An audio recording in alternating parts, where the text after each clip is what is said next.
Hello everyone, Jessica Kubasi here, and I have another portrait retouch for you guys. The images that you see right now were taken from a video tutorial that I shot about a couple days ago. You can actually watch me taking these photos in the first video, and hopefully I'll have posted that, but that video is simply me shooting outside, showing you how I got the shots, what settings I use, stuff like that. So if you're interested in the shooting portion, me actually being outside, then I suggest you go and watch that video. This is the retouching and editing portion, so we're going to go ahead and open up one of the images that I took. And it's going to open up the raw window here. This is the raw version of it. I haven't done any editing. This is straight out of the camera. Now, usually I wouldn't go ahead and play with it, but I am going to just a little bit. And again, it's defaulted, so I'm going to go ahead and just adjust the clarity and just a little bit exposure. Again, seriously, nothing crazy that I do here. I don't remember it being like this less saturated, but I don't know. Okay. Gonna go ahead and switch on and off, and it's a very subtle change, but it does make a difference. I'm gonna go ahead and make sure everything's good the way I want it. Honestly, I don't really play with white balance too much. It's something that I can just fix through color balance, the actual layer. So I don't worry about that too much. I think the color is fine now. So I'm gonna go ahead and open image.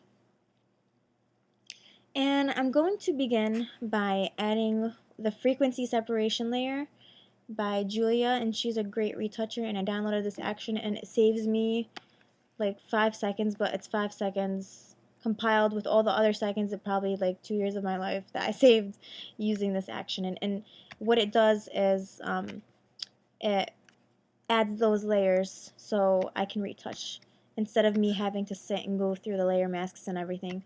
So it separates high frequency and low frequency.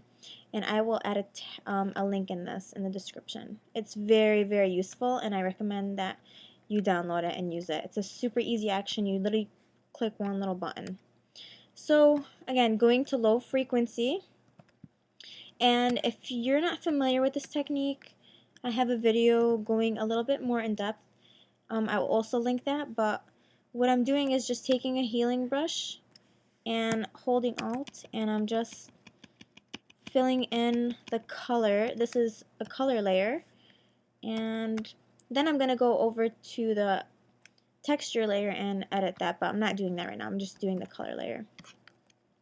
So I'm just going to give you guys an idea of how I do this, but this is going to primarily be more about colors more than like skin retouching, although skin retouching is very important. And honestly, for me, I'm not a professional retoucher. I can't like dodge and burn yet, but I want to learn, so it takes a lot of time and patience, which I don't have. So I just do the frequency separation because it's just much easier. So I'm gonna go ahead and I'm literally just evening out the skin tones. There's no magical way to do this. And let me show you guys the difference so far. Oh, that's the difference so far. And again, just filling in any uneven skin tone areas, like around this eye right here. I don't like to touch the under eye with this too much, just because it tends to look really fake, like some kind of like foreign advertisement, where they like airbrush the skin and you can't see any pores or lines. It's just like one flat color. And the model has good skin anyway, so we're not doing too much retouching. And to retouch, I would definitely recommend a tablet. Doing this with a mouse, I think I would go crazy. I mean, I think I used to do it with a mouse, but a tablet is so much easier. And I got my tablet for like $60. It's a bamboo tablet, and I've had it for a very long time. Oh, actually, I think I got it for $100, but again, definitely worth an investment.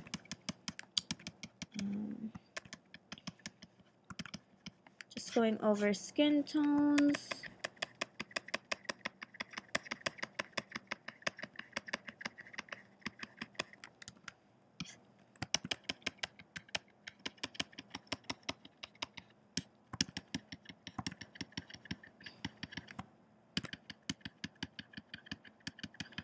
Want to make sure for the blush area that it's not looking like a really bad gradient from hell. You don't want that. You just want it to be really smooth. And I know some makeup artists just contour like crazy, and it's really hard to blend that well. So just tell them not to go like no clown makeup or anything.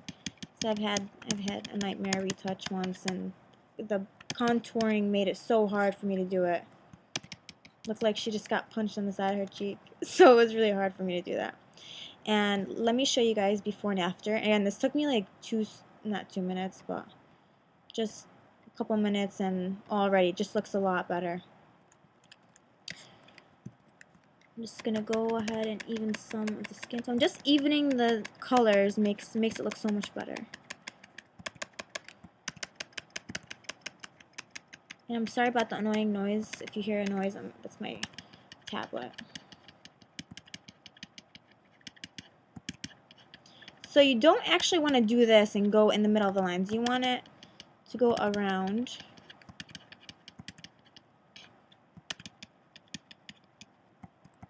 How ironic, the model is texting me right now. It's kind of scary. I think she knows what I'm up to. I'm like editing her face. Okay, so I think we're looking pretty good. I'm not too crazy about the neck area. I mean, I'll fix it up a little. Again, just evening out the skin color. And see how this is kind of like two different colors. Like this is a darker red, I think, and this is a warmer yellowish orange color. Not really orange, but like a really light yellow. We're gonna fix that in just a moment. So I kind of like how it is right now. We don't want to go too much. I'm gonna go ahead and select the high frequency layer now, and then just go over any tiny lines. And I'm gonna use a very small spot healing brush, because if you use a large one, it'll take more of the texture, and you don't want that. You want it to be very precise. Like for hairs, use a very small brush and just go over it lightly. And you can fix these colors, how it's coming up color, like streaks of color. You could just fix those in the color, the low frequency layer. I'm sorry, I have to start being technical.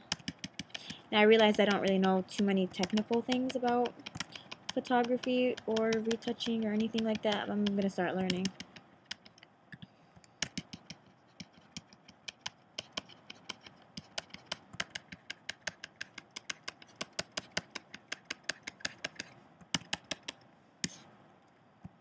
And I'm going to be really careful when I'm going over the eye area, because if you edit too much, it's going to look fake. You don't want that. So, again, very lightly going over my...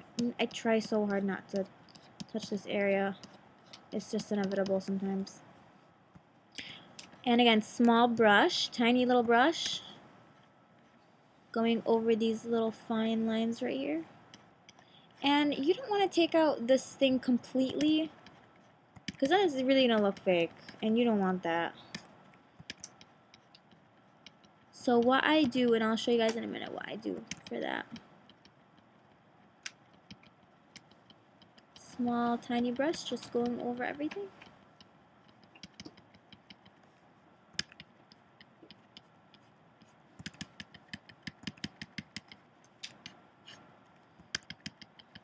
I mean, most of it I was able to fix with just the low frequency layer, with just the colors, so I think we're in pretty good shape. And again, going back to the low frequency layer and fixing those colors. And they're gone.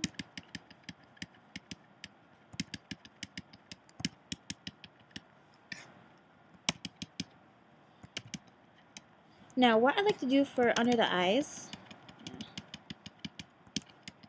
I have to make sure I finish this before I do something else. Okay. What I do for under the eyes is I make a new layer, and I take a brush.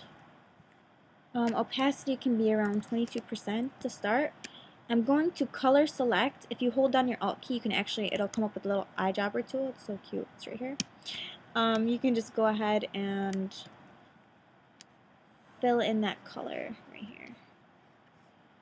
And this is what I prefer to do. I know some photographers, they literally take a healing brush to the under eye and just go over it, but I don't like to do that. It looks too fake, and if you get rid of it, it looks weird. So it's very subtle. I mean, you don't want to get rid of it. It's not realistic to get rid of it. So you can minimize it. But then again, if that's your style, it's fine. I'm going to actually lower the opacity as I'm going over these smaller areas. And you can even use this technique to like smooth out any colors. It's like you're digitally painting. So I will show you. I'm literally just color selecting and kind of going over the area. It's only at 11%, so it's not going to affect it that much. And I will show you the difference that this makes.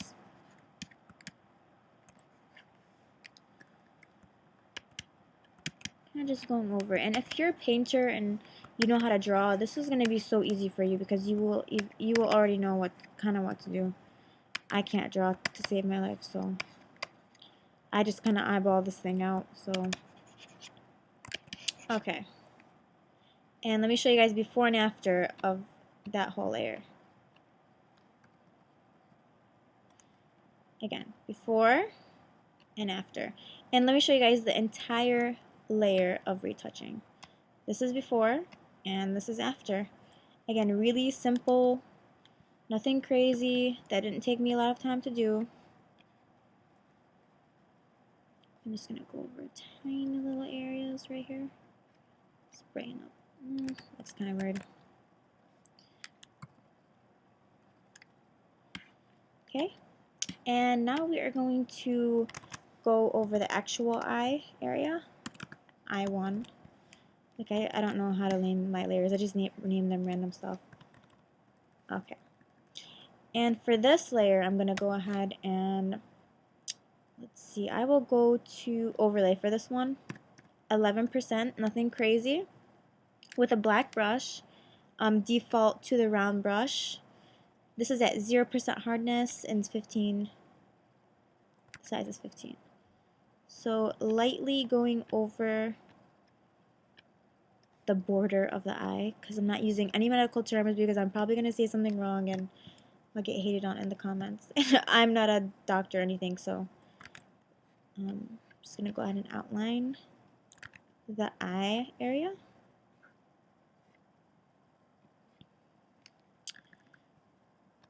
And there it is. And now I'm going to go ahead and make another one to use for the inside.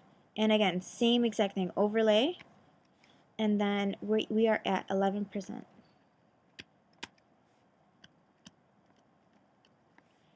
You don't want too much. I think that's perfect. That's good. And for this one, you can also use it underneath the eye if you want. Although I'm not doing it for this one. Make sure it doesn't look fake. I'm going to lower the opacity on this. Just because if you overdo the eyes, if the eyes look fake, it ruins the whole picture. It looks like you went to some random country and you got your pictures done, and like, you know how they dodge the eyes? At least in Lebanon they do that. They retouch the crap out of your face and it looks really weird. So that's what it reminds me of. So I'm trying not to do that.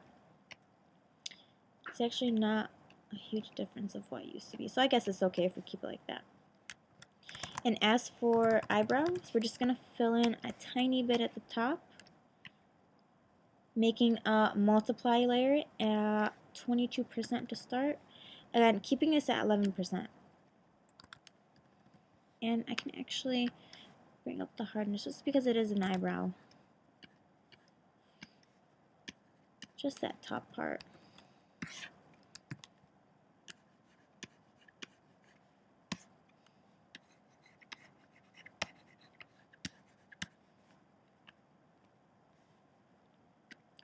Higher the opacity.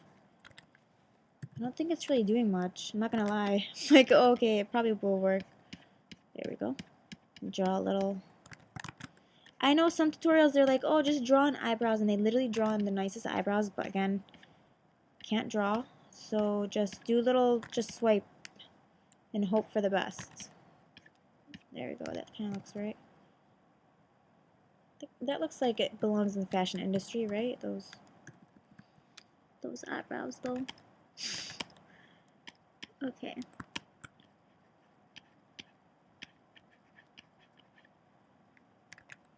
Okay, I think I'm getting too carried away. I really need to stop. I'm gonna stop myself. I think that looks good. Let's go over the lips. And I'm sure that some people retouch the lips and make them all perfect and looks like it's in an advertisement, but I am not at that level yet, so I'm really not going to do anything to the lips except just highlight them. I'm going to take a soft light layer, a new layer, and my brush is going to be at 11%. I'm just going to go over the lighter areas with white and the darker areas with black, just to highlight and shade. And I'm going to make the teeth, I'm going to highlight these with white so they pop out a little more.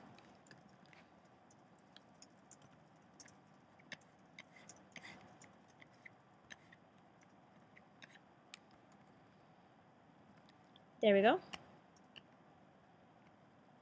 Don't want too much. I think that's pretty good so far. Last but not least, we're going to do a full highlight. I'm going to show you guys one of the tricks that I learned. Wherever it is, I'm going to go to Fill, 50% gray. And the reason we use 50% gray is so you can see, because if you set it to soft light, it literally, there's no difference. It's like, doesn't do anything. And you're like, why are we doing that? It's really pointless. Well, it helps you see where, well, not right now, but it helps you see where your brush strokes are. So if I do that, you can see in this little preview it shows up. So it's very helpful. If I were to do it on a raster layer like this, it's checkered and you can't really see it that well. So I'm pretty sure, I hope anyways, that that's the reason why.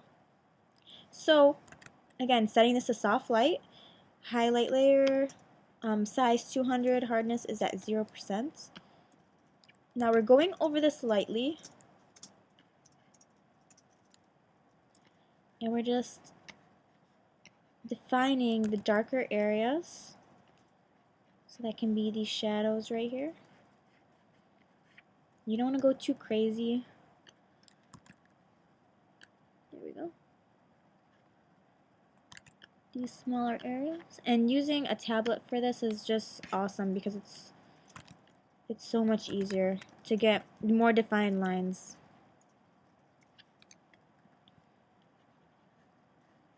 And under the neck area, not too much. That looked kind of weird, so I was like, that's not happening. Okay.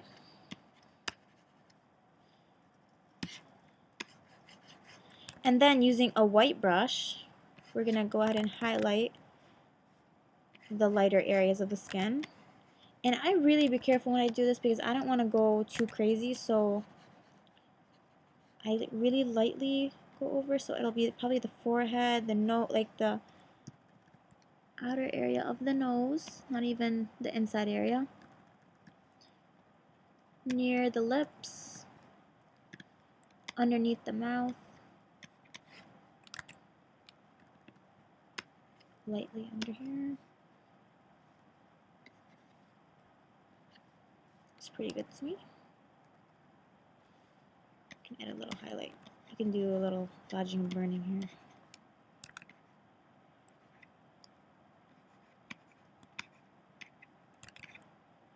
So let me show you before and after. That's before, or this is before and that's after. I'm going to lower the opacity on this. Now, one other thing you can do, if you have discoloration, or if you just want to make sure that it is all one color, her skin, I like to start out with like a nude kind of color, and go make a new layer, set it to color, and then go over the skin. Now I start usually at, I'm gonna start at like 44% just so I can see how it's gonna look. And you can kind of go over her skin, and you're not gonna keep it at this opacity. You're just gonna do this so that the skin is one color. And I sometimes do this just if someone's out in the cold, if you're taking pictures in the snow, 99% of the time their hands will get cold, they'll look pruny and red, and you don't want that. So you just go over the skin and put it at a very light opacity, and that'll just make sure that everything's the same skin tone.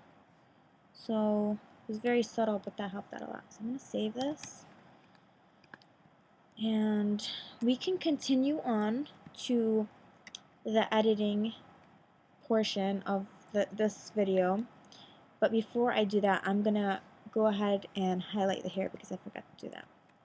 Again, black brush, same thing as before. I'm going to lower my opacity to 22%.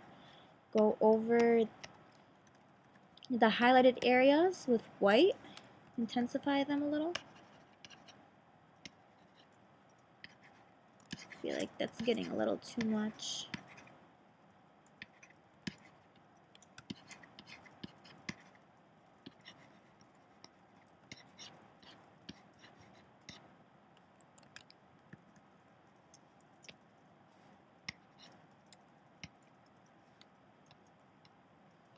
So there's the difference right there. I don't want the hair to be too much, so I'm going to erase a little bit of it. Just a tiny bit. But there still is some in there. So there it is. Let me show you guys the complete before and after. So this is before, and this is after. Saving it one more time. So I'm going to be making another part again for the coloring of this video. Please stay tuned.